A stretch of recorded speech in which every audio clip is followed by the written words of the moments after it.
हम लोग राष्ट्रपति शासन चाहते हैं। यहाँ अराजकता चलता है, यहाँ गुंडागर्दी चलता है। हर शुक्र जब भी कोई जुलूस होता है, शुक्रवार नमाज के बाद इधर आतंक फैलाया जाता है। 2 अप्रैल को जिस वक्त वक्फ संशोधन बिल पर बहस चल रही थी लोकसभा में, उस वक्त केंद्रीय गृह मंत्री अमित शाह ने एक बात कही थी कि ये संसद से बना हुआ कानून है, इसे हर किसी को मानना पड़ेगा, देश के हर एक नागरिक को मानना पड़ेगा। लेकिन बंगाल में वैसा होता हुआ नजर नहीं आ रहा है, क्योंकि बंगाल की मुख्यमंत्री का ये कहना है कि बंगाल में वक्फ संशोधन बिल लागू नहीं होगा, बल्कि अब उनसे भी एक कदम आगे चलते हुए ममता बनर्जी के एक सांसद हैं, उन्होंने मथुरापुर से सांसद हैं, बापी हल्दर इनका नाम है, और इन्होंने एक बेहद ही विवादित बयान दिया है। इन्होंने कहा है कि वक्फ की संपत्ति पर एक विशेष समुदाय का अधिकार है, ये एक विशेष समुदाय की संपत्ति है, अगर इस पर कोई नज़र उठाकर देखेगा तो उसकी आंखें निकाल ली जाएंगी, हाथ पैर तोड़ दिए जाएंगे।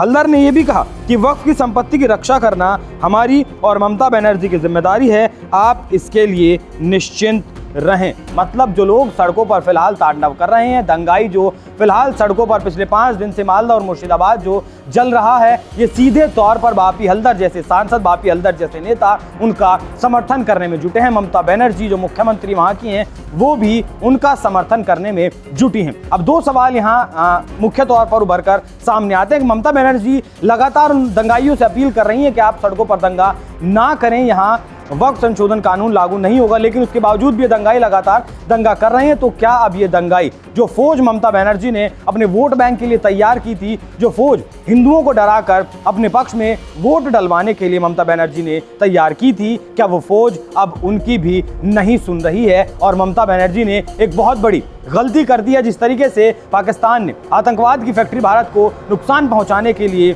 बनाई थी, वही आतंकवाद की फैक्ट्री आज पाकिस्तान की सेना को लगातार टारगेट कर रही है और गाजर मूली की तरह उसे काट रही है। तो क्या बंगाल में भी यही अब आगे भी होने वाला है? बीएसएफ वहां कमान संभाल चुकी है, पैरामिलिट्री फोर्सेस वहां कमान संभाल चुकी हैं, बावजूद इसके भी बंगाल के मुर्शिदाबाद के जो दंगाई हैं वो थमने का नाम नहीं ले रहे हैं। पहले पुलिसकर्मियों पर उन्होंने हमला किया, उनकी गाड़ियों को जलाया, दर्जन भर से ज़्यादा पुलिसकर्मियों को घायल किया, और जब बीएसएफ ने वहां मोर्चा संभाला उसके बाद बीएसएफ पर भी हमला किया गया, बीएसएफ पर भी गोलीबारी की गई। तो आप समझ सकते हैं कि किस तरीके से इन दंगाइयों की हिम्मत बंगाल में बढ़ी हुई है। 150 से ज़्यादा लोगों को अब तक गिरफ्तार किया गया है, 3 मौतें अब तक हुई हैं, जिसमें मरने वाले 2 तो हिंदू बताए गए हैं और तीसरा जिसकी गोली लगने से घायल हुआ था, अस्पताल में जाकर मृत्यु हुई, उसका अब तक पूरी तरीके से कंफर्मेशन नहीं मिल पाया है कि वो हिंदू था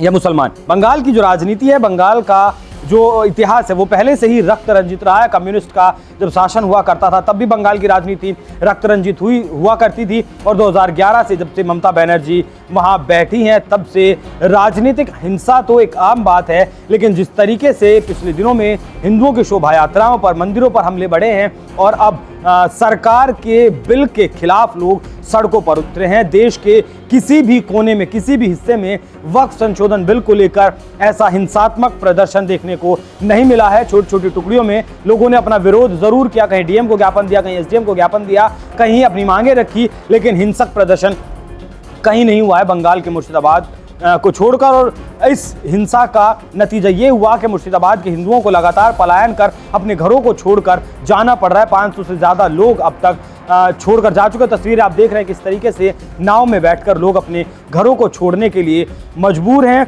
ये लोग किसी दूसरे गांव में, किसी दूसरे इलाके में जाकर एक स्कूल में शरण लिए हुए हैं। स्थानीय लोग इन्हें खाना पानी दे रहे हैं, इनकी चिकित्सा का इलाज कर रहे हैं। 3 महीने के नवजात से लेकर इस जो ये पलायन करने वाले लोग हैं, इनमें भीड़ तक शामिल हैं। आप लोग क्या क्या तोड़ा गया है, क्या चाहते हैं?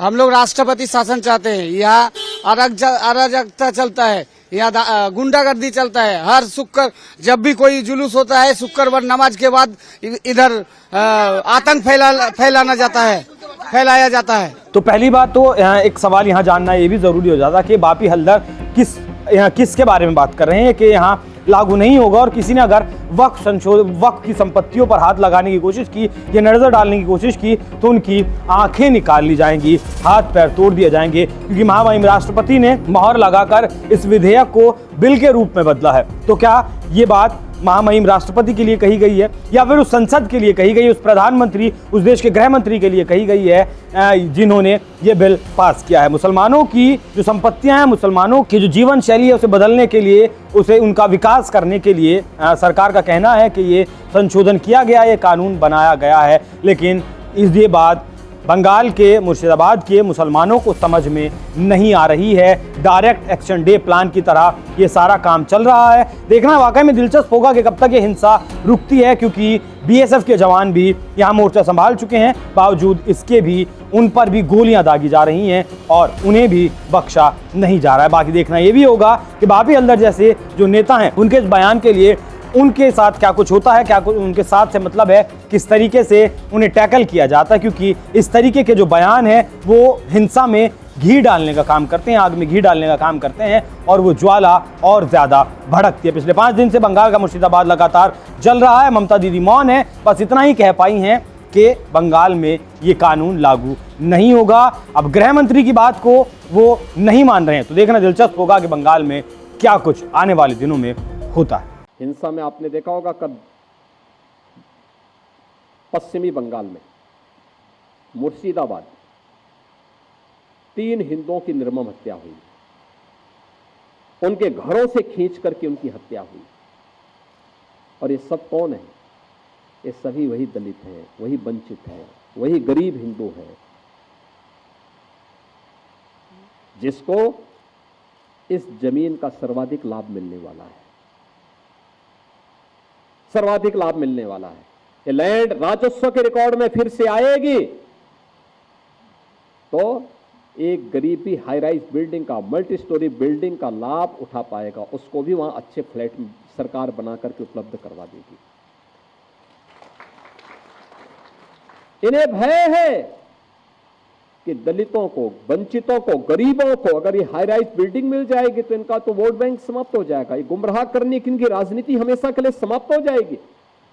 इसलिए लोग हिंसा भड़का रहे हैं, हिंसा का रास्ता अपना रहे हैं। आप देख रहे होंगे सिटीजनशिप अमेंडमेंट एक्ट पारित होने में जिसका लाभ सर्वाधिक पाकिस्तान, बांग्लादेश या अफगानिस्तान में जो वंचित हिंदू था, दलित हिंदू था, उनको भारत की नागरिकता देने का काम, जो किन्हीं कभी भी भारत में आए थे, 5 वर्ष पहले आए थे, उनको जब नागरिकता देने के कार्यक्रम को प्रधानमंत्री मोदी जी ने आगे बढ़ाया, इन्होंने पूरे देश के अंदर आंदोलन शुरू कर दिया, अभियान चालू कर दिया, बड़े बड़े आंदोलन किए, तोड़फोड़ की, आगजनी की। लेकिन सरकार ने भी दृढ़ता के साथ उसका सामना किया और सामना करते हुए आज इस नागरिकता देने का कार्यक्रम प्रारंभ किया है।